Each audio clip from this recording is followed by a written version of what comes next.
Radhe Radhe 3D printing এই রকম Radharani শ্রামজির image আপনাদের বাড়ির দেওয়ালে সাজানোর জন্য আমাদের এই নাম্বারে বুকিং করতে পারেন। বুকিং করার এক সপ্তাহের মধ্যে আপনার বাড়িতে হোম ডেলিভারি করে দেওয়া হবে। তো আরও অনেক ইমেজ আছে, আমাদের হোয়াটসঅ্যাপ নাম্বারে যোগাযোগ করুন। আরও অনেক ইমেজ দেখাবো, যেটা পছন্দ সেটা অর্ডার দিলে আমরা এক সপ্তাহের মধ্যে আপনার বাড়িতে হোম ডেলিভারি করে দেব। রাধে রাধে। ওই বুদ্ধি আর ভাগ্য আর কর্ম, এই তিনজনের মধ্যে মানে তিনজনে মিলে ঝগড়া করছে পথের ধারে। কর্ম, জ্ঞান, কর্ম, ভাগ্য আর বুদ্ধি তিনজনে মিলে ঝগড়া করছে যে এর মধ্যে কে বড়, কে বড়, কর্ম বড় না ভাগ্য বড় না বুদ্ধি বড়। তিনজনের মধ্যে ঝগড়া চলছে এখন। হ্যাঁ, তুমি কে? তুমি করো, তুমি বড়। ভাগ্য বলছে আমি বড়, বুদ্ধি বলছে আমি বড়। এখন তিনজনের মধ্যে দ্বন্দ্ব বেঁধে গেছে। মায়েরা বলুন তো দেখি কে বড়? মন বড় না? না, এই তিনজনের মধ্যে কে বড়? কর্ম বড় না ভাগ্য বড় না বুদ্ধি বড়? আপনারা কি বলেন? হ্যাঁ, বুদ্ধি বড়। সবাই বলছেন বুদ্ধি বড়, ঠিক বলছেন তো? কর্ম বড়, আপনি বলছেন কর্ম বড়। এমন সময় দেবর্ষী নারদ আসছে রাস্তা দিয়ে, নারায়ণ নারায়ণ নারায়ণ বলতে বলতে। যেই না সামনে এসে দাঁড়িয়েছে, বলছে এসো এসো দেবর্ষী এসো, আমরা একটা বিপদে পড়েছি, আমাদের একটু সমাধান করে দাও। কি বিপদ? বলছে আমাদের এই তিনজনের মধ্যে কে বড় একটু বলতে পারবে? দেবর্ষী নারদ বলছে এই ব্যাপার, এই ছোটখাটো বিষয় নিয়ে এইভাবে মারামারি গন্ডগোলের কি দরকার? হ্যাঁ, এক শোনো আমি বলে দিই, তোমরা তিনজনে মিলে মর্তে চলে যাও। মর্তে গিয়ে দেখবে যে দিনহীন কাঙাল ব্যক্তি যদি কেউ থাকে, তার কাছে তোমরা একে একে যাবে, গিয়ে তাকে যে ধনী করতে পারবে, মানে বড় লোক করে দিতে পারবে, সেই হবে একমাত্র বড়। এবার বলছে বাহ, তাই তো, এত সুন্দর একটা সহজ উপায় আমরা তো ভাবিনি। ঠিক আছে তাহলে যাই। হ্যাঁ, তিনজনে গেছে। হঠাৎ দেখছে একজন কাঠ কাটছে, মা খুব গরিব, হ্যাঁ, কাঠ কেটে কোনো রকমের সংসার চালায়। এখন বনের ভিতরে গিয়ে কাঠ কাটছে। কর্ম চিন্তা করছে, ও কাঠ কাটছে, একটু একটু করে কাঠ কাটছে আর হাঁপিয়ে উঠছে। তা চিন্তা করছে কর্ম যে আমি যদি গিয়ে ওর শরীরে প্রবেশ করি তাহলে ওর শক্তি বেড়ে যাবে, অনেক কাঠ কাটতে পারবে, তাই না? তাহলে আমি যাই। কর্ম তাড়াতাড়ি করে ওর শরীরের মধ্যে প্রবেশ করেছে। আর যতটুকু কাঠ কাটতো, এবার যেই কর্ম ঢুকে গেছে শরীরে, শক্তি বেড়ে গেছে, ক্ষমতা বেড়ে গেছে, প্রচুর কাঠ কেটে ফেলেছে। হরি বল। কিন্তু কাঠ কাটলে কি হবে? বাজারে নিয়ে যাওয়ার সময় তো অত কাঠ নিতে পারছে না, সেই এক পাজা কাঠ নিয়ে বাজারে গেছে। যত কাঠ কেটেছে সবই বনে থেকে গেল, ওই এক পাজা কাঠ নিয়ে বাজারে বিক্রি করে যা পেল তাতে সংসার চলছে।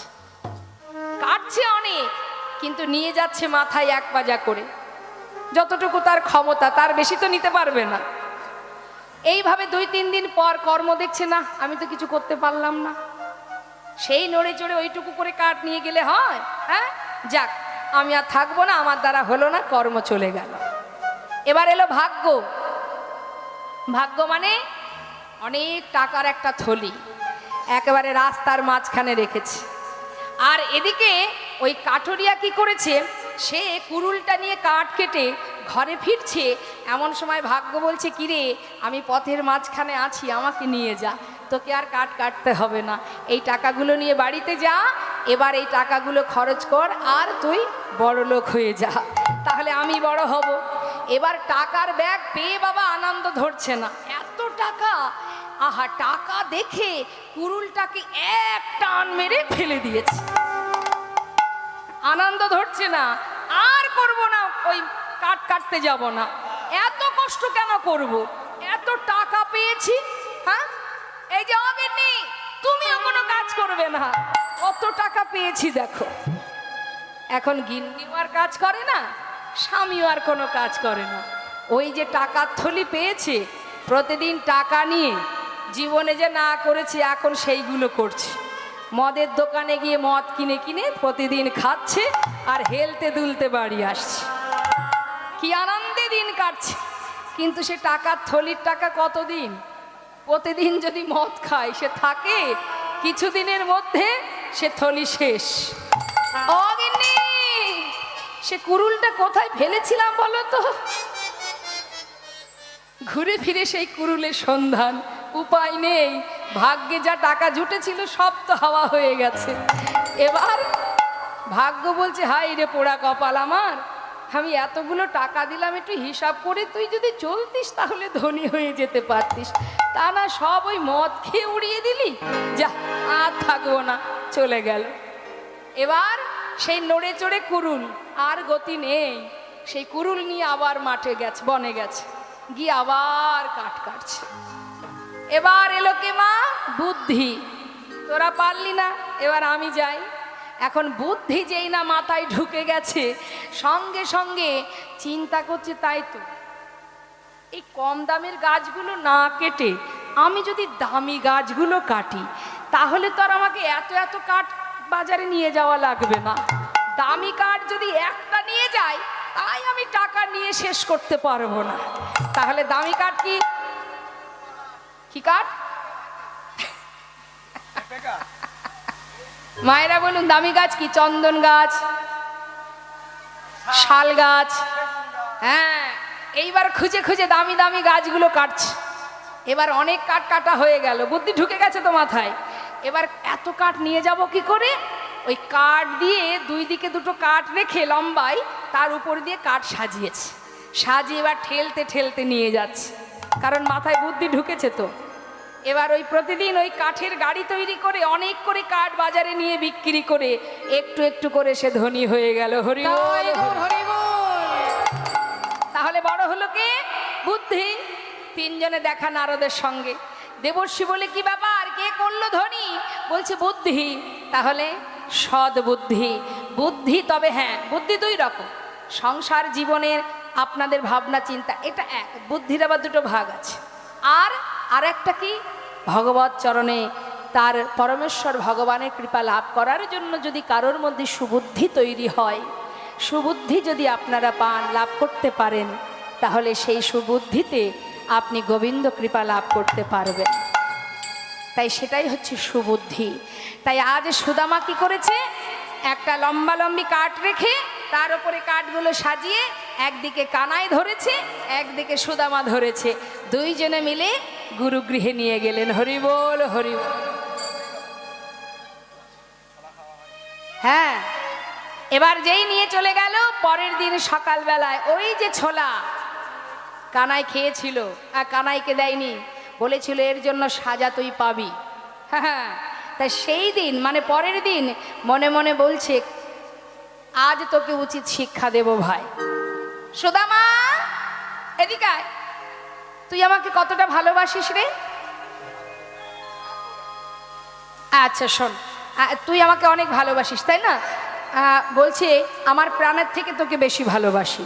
আচ্ছা শোন, আমি যদি তোর কাছে কিছু চাই তুই আমাকে দিবি? কেন দেব না, বল তুই কি চাস? ওই দেখ, গুরুমা রন্ধনশালায় নাড়ু তৈরি করে রেখেছে, আমার জন্য দুটো নাড়ু এনে দে না। সুদামা বলছে, বাবা এর জন্য এত করে বলার কি আছে, বস, আমি মাকে বলি, মা আমাকে দিলে তোকে দিয়ে দেব। না, এইভাবে আনলে হবে না, চুরি করে আনতে হবে। চুরি করে? এ তুই কি বলছিস? আমি তো গুরুদেবের কাছে কখনো চুরি বিদ্যা শিখিনি ভাই, আমি বেদ অধ্যয়ন করি। গুরুদেব বলেছে যারা বেদ পাঠ করে তাদের বদনে যেন কখনো মিথ্যা কথা বলতে নেই, যেন না বলে। তাই সুদামা, তুমি কখনো মিথ্যা কথা বলবে না, কেমন? মিথ্যা কথা বলতে নেই। যারা বেদ অধ্যয়ন করে, যাদের বদনে বেদ পাঠ হয়। তাই আমি তো চুরিবিদ্যা শিখিনি কানাই, আমি একটু মাকে বলি, মা দিলে আমি তোকে দিয়ে দেব। না, তুই না আমাকে ভালোবাসিস, আর আমার জন্য দুটো নাড়ু এনে দিতে পারবি না? এই তোর ভালোবাসা, এই তোর বন্ধুত্ব? সুদামা দেখছে কানাই কষ্ট পাচ্ছে। আচ্ছা ঠিক আছে, তুই দরজার কাছে বস, আমি ভেতরে যাচ্ছি। দেখ, চুরি করে আনবো তো, আমি তো জীবনে কখনো চুরি করিনি, আজকে তোর জন্য করতে যাচ্ছি। ও কানাই, যদি দেখিস গুরুমা আসছে আমাকে একটু জানাস, কেমন? ভেতরে গিয়ে যেই না নাড়ুর পাত্রে হাত দিয়ে দুটো নাড়ু তুলেছে, হঠাৎ কানাই চিৎকার করে ডাকছে, গুরুমা, ও গুরুমা, শিগগিরই এসো। তুমি মনে করো আমি তোমার ঘরে নাড়ু চুরি করে খাই, আজ দেখে যাও কে তোমার ঘরে নাড়ু চুরি করে খায়। যেই না বলা, সুদামা ভয়ে ঠক ঠক করে কাঁপতে কাঁপতে বাইরে এসে কানাইয়ের সম্মুখে দাঁড়িয়ে বলছে, কানাই, এ তুই কি করলি ভাই? আমি তো তোকে আগেই বলেছিলাম আমি চুরি করতে পারি না, আমি তোর জন্য চুরি করতে গিয়েছিলাম, তুই মায়ের কাছে আমাকে অকারণে চোর বানিয়ে দিলি। কানাই, এই ছিল তোর মনে, তুই আমাকে মায়ের কাছে চোর করে দিবি? জানিস কানাই, আমার প্রাণের থেকে আমি বেশি তোকে ভালোবাসি, কিন্তু আজকে তুই আমার কি করলি ভাই? আজ আমি তোর সামনে দাঁড়িয়ে প্রতিজ্ঞা করলাম, শুনেছি তুই নাকি ভগবান, আমার মায়ের মুখে শুনেছি তুই নাকি যে যা চাই তাকে তাই দিস। তাই আজ এই গুরু আশ্রমে দাঁড়িয়ে আমি তোর সামনে দাঁড়িয়ে প্রতিজ্ঞা করলাম, জীবনে যদি দারিদ্রতার অন্ধকারে ডুবে মরেও যায়, আমি কোনোদিন তোর কাছে হাত পেতে কিচ্ছু চাইব না। এই আমার প্রতিজ্ঞা রইল। কানাই বলছে, সুদামা, তাহলে তুইও শোন, যতদিন তুই না চাইবি আমিও তোকে কিছু দেব না। এই দুইজনের প্রতিজ্ঞা হয়ে গেল মা। কিছুদিন পর তাদের শিক্ষা সম্পূর্ণ হলো। গুরুদেব বললেন, তোমাদের শিক্ষা পরিপূর্ণ, যাও এবার তোমরা আপন ঘরে ফিরে যাও। সবাইকে পাঠিয়ে দিল নিজ নিজ ঘরে। সুদামা চলে গেল তার পিতার কাছে, এদিকে গোবিন্দ চলে গেল দ্বারকায়। হরিবল হরিবল। চলে যাবার পর দ্বারকায় রাজা হয়ে রুক্মিণী সত্যভামাকে বিবাহ করে সেই রাজ সিংহাসনে বসে তিনি রাজত্ব করছেন। আর এদিকে মা সুদামা ঘরে ফিরে এসে মস্ত বড় পণ্ডিত হয়েছে, বিপ্র হয়েছে, বাবার বড় গর্ব। গ্রামে গ্রামে সবাইকে বলে, শোনো, তোমাদেরও তো সন্তান আছে, আমার মতো সন্তান কার আছে? জয়নি তাই সবাই গর্ব করে। দেখবেন সন্তান ভালো কাজ করলে মা বাবার গর্ব হয়। সবাই বলে, সত্যি তো, তোমার ছেলের মতো ছেলে আমাদের গ্রামে আর কারোর নেই। এখন সুদামা কি করে বাবা, ওই এলাকার ভিতরে একটা পাঠশালায় ছোট ছোট বাচ্চাদের শিক্ষা দেন, আর সেখান থেকে যা পান তাতে তার সংসার চলে যায়। হরিবল। কিছুদিনের মধ্যে উপযুক্ত সময় হয়েছে বিবাহের, তাই সুকন্যার সন্ধান করে সুদামার বিবাহ দিল। বিবাহ হলো সুদামা। হরিবল হরিবল।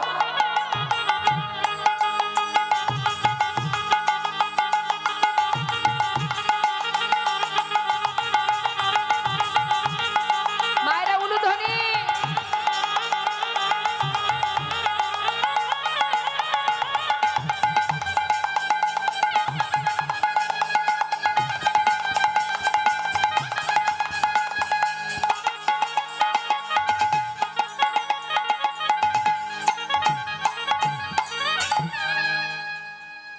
নতুন বউ এসেছে বাড়িতে, উলুধ্বনি দিতে হবে না? হ্যাঁ, বেশ, কত আনন্দ, কত আনন্দ, মহা আনন্দ। সুদামার সংসার চলে যায় মনের আনন্দে। পাঠশালায় ছোট ছোট বাচ্চাদের শিক্ষা দিয়ে যা পায় তাতে সুন্দরভাবে সংসার চলে যায়। এইভাবে দিন যেতে যেতে সুদামার সন্তান হলো। কিন্তু মা, আনন্দ বেশি দিন রইল না। ভগবান কখন কাকে কিভাবে পরীক্ষা করবে কে বা জানে। শুরু হয়ে গেল। গোবিন্দ মনে মনে চিন্তা করলেন, সুদামা, তুই প্রতিজ্ঞা করেছিলি আমার কাছে জীবনে কোনোদিন কিছু চাইবি না, না খেয়ে যদি মরেও যাস। আমিও তোকে পরীক্ষা করে দেখব তোর জীবনের সমস্ত সুখ একটু একটু করে কেড়ে নিয়ে কত সময় তুই আমার কাছে না চেয়ে থাকতে পারিস। তা ভক্তকে তো ভগবান পরীক্ষা করে মা, এমনি কি আর ভক্ত হওয়া যায়? হ্যাঁ, আমি ভক্ত, আমি পাণ্ডিত্য অর্জন করেছি, আমি পণ্ডিত, এ কথা বললে হবে না। ভগবান পদে পদে পরীক্ষা করে। প্রতিটা মুহূর্ত পরীক্ষার মধ্যে থাকতে হয়। ভগবান শ্রীধাম নবদ্বীপে মহাপ্রভু গোবিন্দ ঘোষকে পদে পদে পরীক্ষা করেছিলেন। একটা হরিতকি সঞ্চয় করেছিলেন বলে তাকে তাড়িয়েও দিয়েছিলেন, ত্যাগ করেছিলেন মহাপ্রভু। অত সস্তা নয়, ভক্ত বললেই ভক্ত হওয়া যায় না মা। আজকে চা খাওয়া হলো? কীর্তন শুনবো না চা খাবো? চাটাও ছাড়া যাচ্ছে মা। আচ্ছা, আর চা দিতে হবে না, এই পর্যন্ত থাক। এই এত সুন্দর অমৃত আস্বাদন করছি, তার মধ্যে চাটা ঠিক বিঘ্ন ঘটাচ্ছে। হ্যাঁ, ওই চায়ের মধ্যে মনটা ডুবে আছে, কে পেলো আর আমি পেলাম কিনা। হরি বল। চাটা বন্ধ থাক, ঠিক আছে? হ্যাঁ, পরে কীর্তনের শেষে সবাই মিলে একসাথে খাবো, এখন নয়, এখন থাক। এবার কি হলো মা? একটা একটা করে কিভাবে দেখুন গোবিন্দ সুদামাকে পরীক্ষা করছে। সবার আগে কেড়ে নিল তার মাতা পিতাকে। মাতা পিতাকে কেড়ে নেবার পর ওই যে পাঠশালায় শিক্ষা দিয়ে সেখান থেকে যা করি পায় তাতে সংসার কাটে, চলে যায় মনের আনন্দে। দেখতে দেখতে কিছুদিনের মধ্যে তার সেই পাঠশালা বন্ধ হয়ে গেল। এখন পাঠশালা যখন বন্ধ হয়ে গেল, সুদামা কি করে সংসার চালাবে? ভিক্ষার ঝুলি কাঁধে উঠে গেল। হরি বল। দ্বারে দ্বারে ভিক্ষা করে মা। এখন প্রতিদিন যদি আপনার দ্বারে গিয়ে একজন ব্যক্তি ভিক্ষা চায়, আপনি দেবেন? কোনোদিন ভিক্ষা পায়, কোনোদিন পায় না, এইভাবে তার দিন কাটে।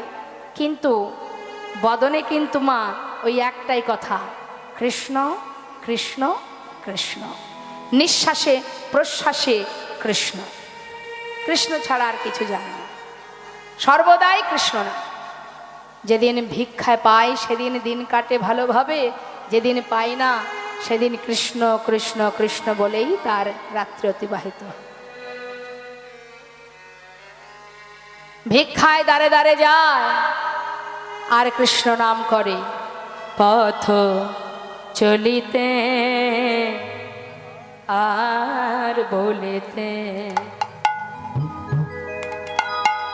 তোমরা লাহ লাহ কৃষ্ণ না, মধুর না, হরি না। পথ চলিতে আর বলিতে তোমরা লাহ লাহ কৃষ্ণ না, মধুর না, হরি না।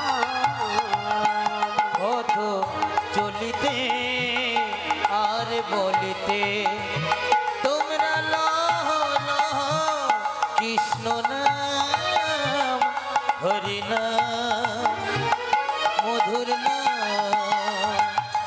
সন্মুখী আধার রাত্রি আমি হয়েছি পথযাত্রী। আমি সন্মুখী আধার রাত্রি আমি হয়েছি পথযাত্রী। সন্মুখে আধার রাতি আমি হয়েছি পথযাত্রী। চলিতে কৃষ্ণ না, বলিতে কৃষ্ণ না, কথা বলিতে কৃষ্ণ না, পথ চলিতে কৃষ্ণ না। পথ চলিতে আর বলিতে, পথ চলিতে আর বলিতে তোমরা লহ লহ কৃষ্ণ না, হরি না, মধু না। পথ চলিতে আর বলিতে পথ চলিতে আর বলিতে। নিঃশ্বাসে প্রশ্বাসে কৃষ্ণ কৃষ্ণ কৃষ্ণ। দেখতে দেখতে তার পিতৃ সম্পদ বলতে যা কিছু ছিল ভগবান একটু একটু করে সব শেষ করে দিল, সব ফুরিয়ে গেল মা। অবশেষে তার স্ত্রীকে নিয়ে আর তার সন্তানদের নিয়ে গাছতলা সার হয়ে গেল। হরি বল। গাছের তলায় এসে আশ্রয় নিল। তার স্ত্রী সুশীলা বলে উঠল, স্বামী একটা কথা জিজ্ঞাসা করব তোমার কাছে। তোমার বন্ধু সে নাকি ভগবান, শুনেছি সে নাকি দ্বারকার রাজা, তার কাছে যে যা চাই সে নাকি তাই দেয়। স্বামী, তুমি পারবে আমাদের জন্য তার কাছ থেকে কিছু চেয়ে আনতে? যাও না স্বামী, আমাদের এখনো অবস্থা, কিছু চেয়ে নিয়ে এসো। দেখুন মা, সুশীলা কিন্তু ধনী পরিবারের কন্যা। তিনি শিবের পূজা করতেন আর শিব চরণে জানাতেন, হে প্রভু, যদি তুমি কখনো আমাকে স্বামীর সংসারে পাঠাও, এমন স্বামীর ঘরে আমাকে পাঠাবে যে স্বামী, তার যদি অর্থ না থাকে আমার দুঃখ নেই, কিন্তু সে যেন সত্যবাদী হয়, যেন কখনো মিথ্যা কথা না বলে। পেয়েছেও তাই মা, সুশীলাও ভক্তিমতী, তাই বলছে যাও স্বামী, তার কাছ থেকে কিছু চেয়ে নিয়ে এসো। সে তো তোমার বন্ধু, সখা, আবার সে হচ্ছে দ্বারকার রাজা। যাও। সুদামা বলছে, দেখো সুশীলা, যা বলেছো বলেছো, আর বলো না, কারণ আমি আমার বন্ধুর কাছে প্রতিজ্ঞাবদ্ধ। আমার কাছে আমি প্রতিজ্ঞা করেছিলাম, যত দুঃখই আমার জীবনে আসুক, আমি কোনোদিন তার কাছে কিছু চাইব না। আর এত বছর পর সে কোথায় আছে, কেমন আছে, কিছুই জানি না। আজ বিপদে পড়েছি বলে তার কাছে হাত পাতবো না, আমি পারবো না সুশীলা। সুশীলা বলছে, স্বামী এক কাজ করো, তোমাকে কিছু চাওয়ার দরকার নেই। যাকে তুমি এত ভালোবাসো তাকে তোমার দেখতে মন চায় না? চাই। আহা, দেখতে মন চায়, কিন্তু সুশীলা, আমি তো দিনহীন কাঙাল, আর আমার বন্ধু মস্ত বড় দ্বারকার রাজা, তার কি আর আমার কথা মনে আছে? আমি ভালোবাসলে কি হবে, সে যদি আমায় চিনতে না পারে? স্বামী, একবার যেই দেখো না, সে তোমাকে চিনতে পারে কি না।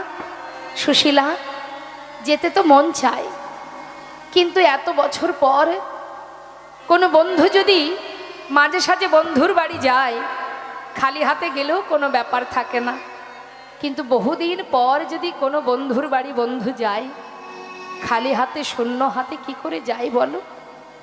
স্বামী, আচ্ছা, আমি যদি কোনো উপায় করে দিই তাহলে যাবে তুমি?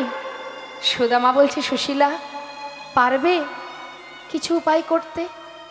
বেশ, যদি কিছু এনে দিতে পারো উপায়,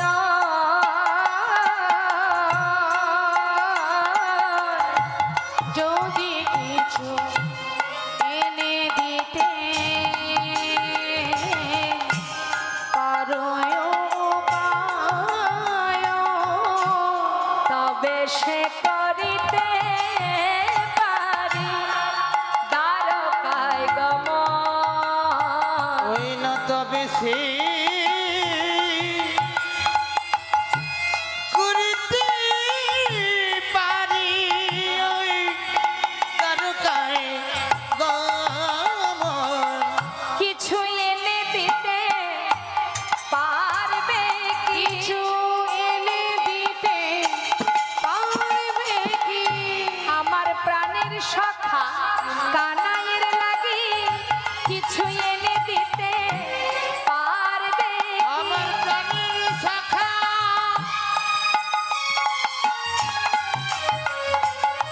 কানাই লাগি কিছু এনে দিতে পারিবে কি?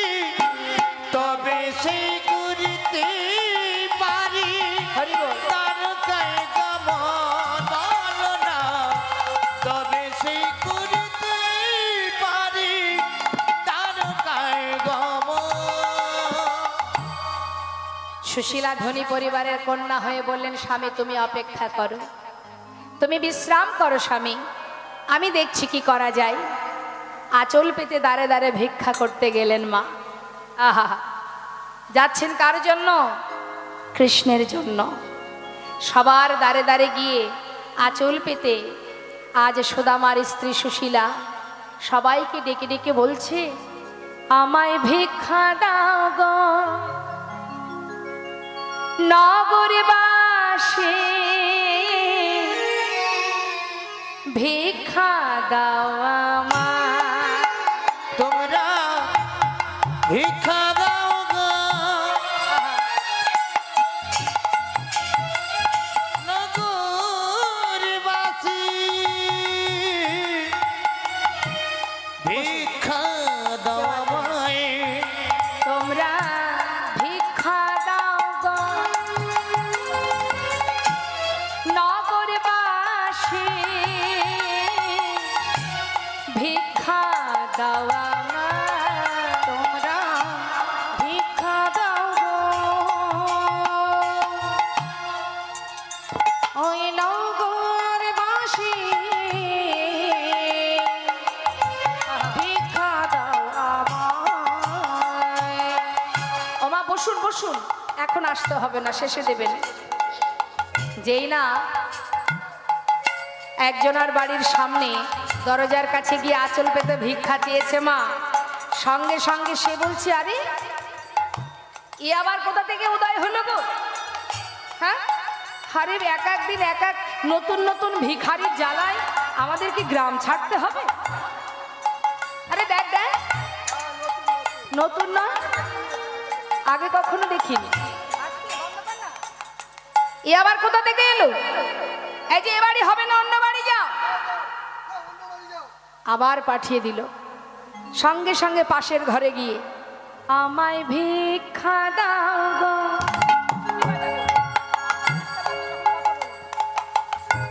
নগরবাসী, ভিক্ষা দাও আমায়। তোমরা ভিক্ষা দাও গো ও নগরবাসী, ভিক্ষা দাও আমায়। সে বাড়ি মুখের ওপরে দরজা বন্ধ করে দিল, বন্ধ করে দিয়ে বলছে, এদিকে আয়। দেখ দেখ, চেনা চেনা মনে হচ্ছে না? সুদা মারবো? নিজে মনে হয় ভিক্ষা পায় না, আজকে বউটাকে পথে নামিয়ে দিয়েছে। এই যে যার স্বামী সত্যবাদী, সত্য ছাড়া মিথ্যা কথা বলে না, তার ভিক্ষা করে খেতে হয় কেন? আমরা অনেক কষ্ট করে রোজগার করি, ভিক্ষা করে খাই না। যাও যাও, এখানে নয়, অন্য কোথাও যাও। আবার তাড়িয়ে দিল। সুদামার স্ত্রী বলে, দেখো আমার স্বামী যেমন মিথ্যা কথা বলে না, আমিও মিথ্যা কথা বলি না। আজকের ভিক্ষাকে খাবে জানো? অগত মাদের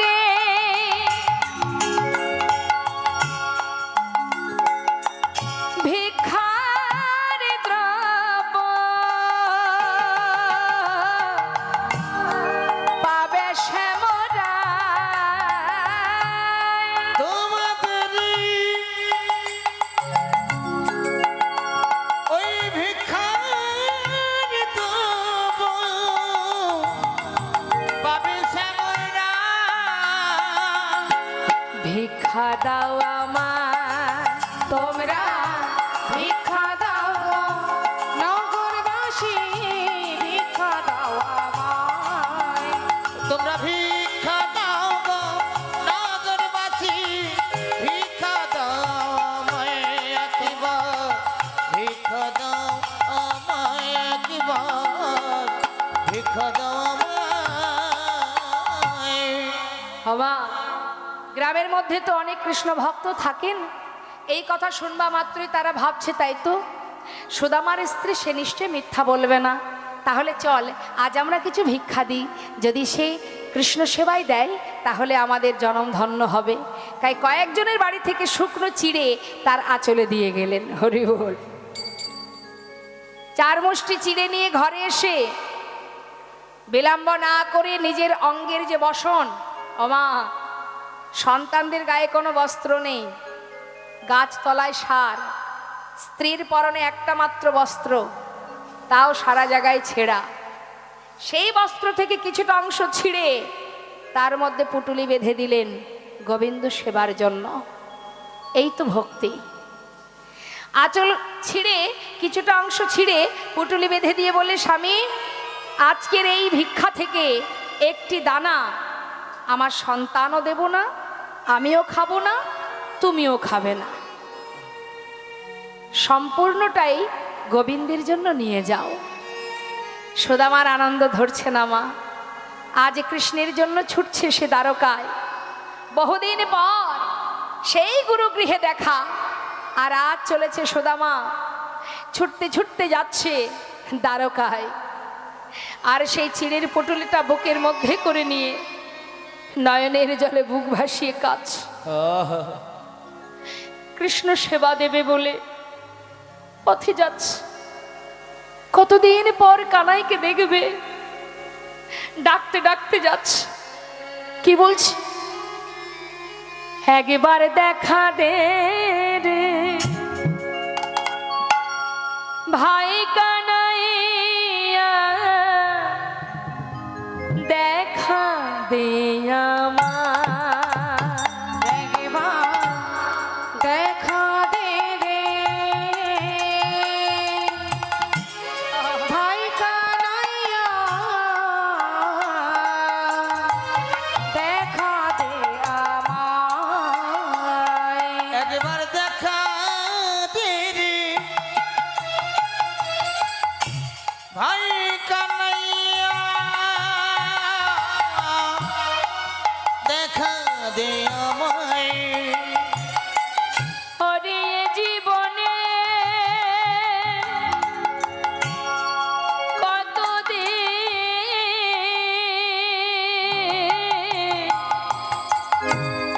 দেখিনি তোমার,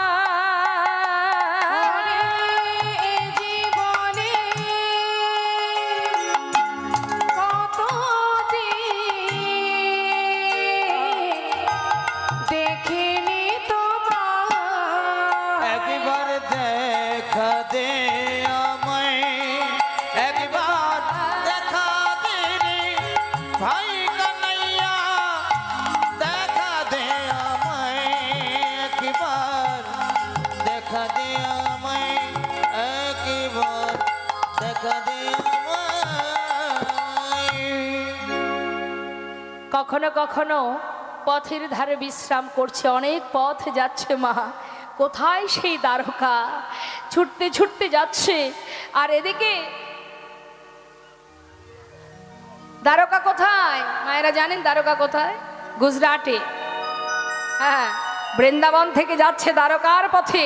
কখনো কখনো বাবা আবার বিশ্রাম করে নিচ্ছে।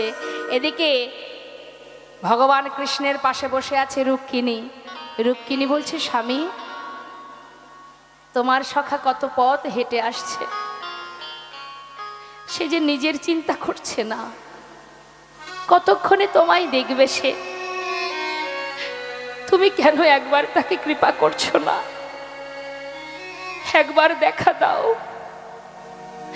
ভগবান বলছে, রুক্মিণী অপেক্ষা করো, মন চাইলেই আমি যেতে পারবো না। আমার সখা এত পথ যখন হেঁটে আসছে, আর এইটুকু আসতে দাও, আমি তো অপেক্ষায় আছি। কতক্ষণে আমার দ্বারে এসে দাঁড়াবে? অপেক্ষা করো রুক্মিণী, আর একটু অপেক্ষা করো। সে যদি এত পথ আসার পরে ফিরে যায়, তাহলে তো সারা জীবনের প্রতীক্ষা, সারা জীবনের জপ তপ সাধন ভজন সবে বৃথা হয়ে যাবে। পরিপূর্ণ হতে দাও রুক্মিণী, আমি অপেক্ষায় আছি। সুদামা এক পা দুপা করে যাকে পথে দেখে তাকেই বলে, তোমরা বলতে পারো যার দ্বারকা কত দূর? দ্বারকায় পৌঁছে রাজপ্রাসাদ দেখে মনে মনে ভাবছে, এত বড় রাজ্যের রাজা আমার সখা কানাই, আর আমি তার বন্ধু। আমার কথা কি তার আর মনে আছে? কিন্তু যে রাজা, যে রাজহালে থাকে, যে রাজভোগ সেবা করে, তাকে আমার দেওয়া, আমার আনা এই শুকনো চিড়ে আমি দেব কেমন করে? না না, এ আমি দিতে পারবো না, লুকিয়ে রেখেছি। চিন্তা করছে ফিরে যাব, যদি আমায় মনে না রাখে, যদি তাড়িয়ে দেয়, আমি কি ফিরে যাব? আবার আর এক মনে ভাবছে না না, একবার তো যাই, দেখি কি করে। দ্বার এসে দাঁড়িয়েছে। দাঁড়ি, এই দাঁড়ি, তোরা বলতে পারিস এখানে আমার কানাই আছে কি না?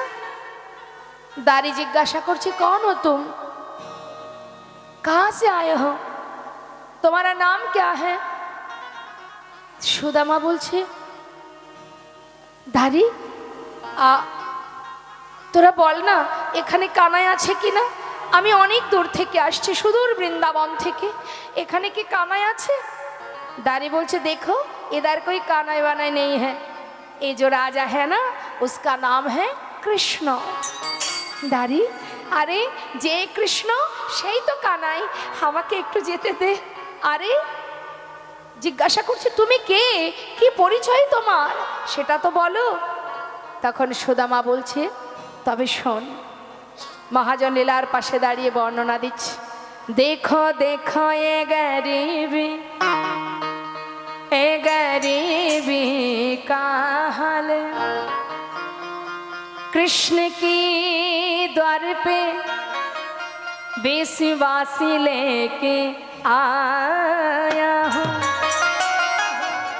बचपन की यार है मेरा शाम, यही सोच के आस करके आया हो,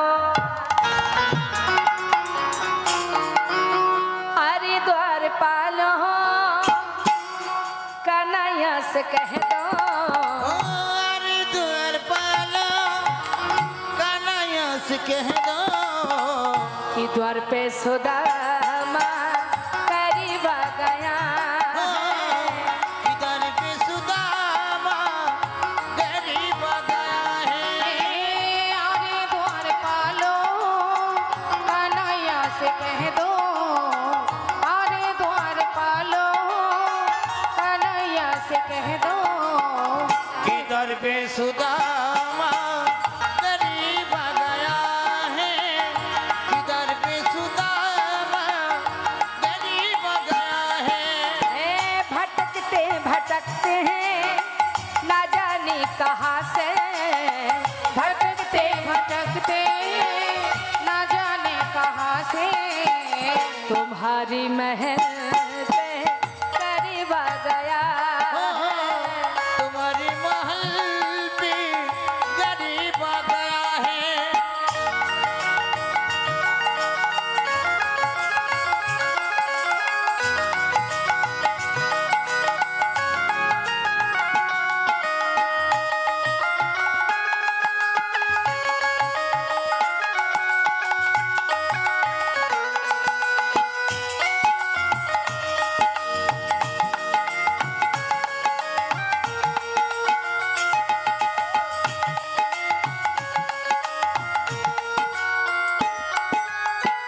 सर पे न पगड़ी तन पे न जामा, बाटा दो कन्हैया को नाम है सुदामा, बाटा दो कन्हैया को नाम है सुदामा, सर की न पकड़ी तन पे न जमा, बता दो कन्हैया को नाम है सुदामा, बता दो कन्हैया को नाम है सुदामा। न सर पे है पगड़ी न तन पे है जामा, बता दो कन्हैया को नाम है सुदामा, सर की न पकड़ी तन पे न जमा, बता दो कन्हैया को नाम है सुदामा, बता दो कन्हैया को नाम है सुदामा। एक ही बार जाके है उसका नैया से कह दो, हो एक ही बार जाके कन्हैया से कह दो, तुम्हारी महल में करीब आ गया है, तुम्हारी महल पे गरीब आ गया है, अरे द्वार पालो कन्हैया से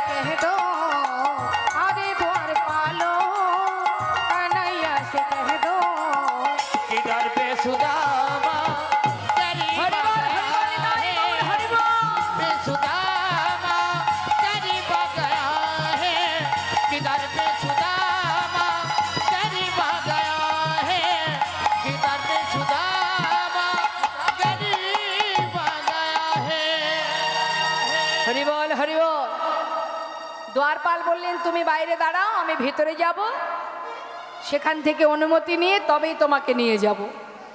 যেই না দ্বারপাল ভিতরে যাচ্ছে মা, এদিকে স্বয়ং ভগবান কৃষ্ণ, তিনি তো সবই জানেন, তার কিছু জানতে বাকি আছে? সোনার সিংহাসনে বসেছেন, আর এদিকে রুক্মিণী সত্যভামা গোবিন্দকে সাজাচ্ছেন, সুন্দর করে সাজাচ্ছেন। লীলার পাশে দাঁড়িয়ে মহাজন তিনিও মনের মতো করে তাকে সাজাচ্ছেন। সাজা মহান তুমি সাজা, সাজা মহান তুমি সাজা, মন ফুল চন্দনে প্রেম রাখি বন্ধনে, মন ফুল চন্দনে প্রেম রাখি বন্ধনে, মন ফুল চন্দনে প্রেম রাখি বন্ধনে, মন ফুল চন্দনে প্রেম রাখি বন্ধনে। শ্রীমতী যে পূজারিণী আজ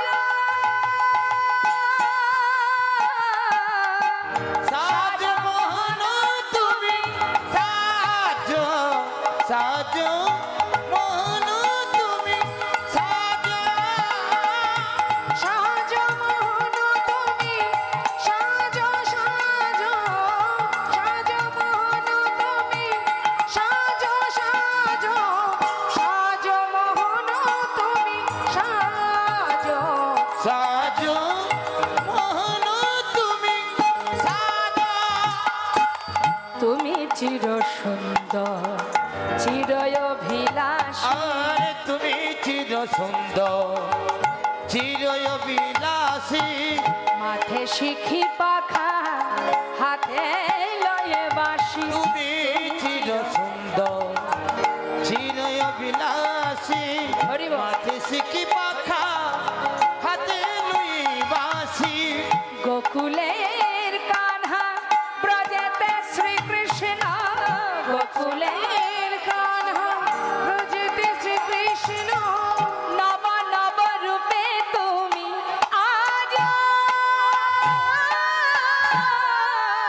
সাজ মোহন তুমি সাজ, সাজ মোহন তুমি সাজ, সাজ মোহন তুমি সাজ, সাজ সাজ মোহন তুমি সাজ, সাজ সাজ মোহন তুমি সাজ, সাজ মোহন তুমি সাজ। অন্তর মন্দিরে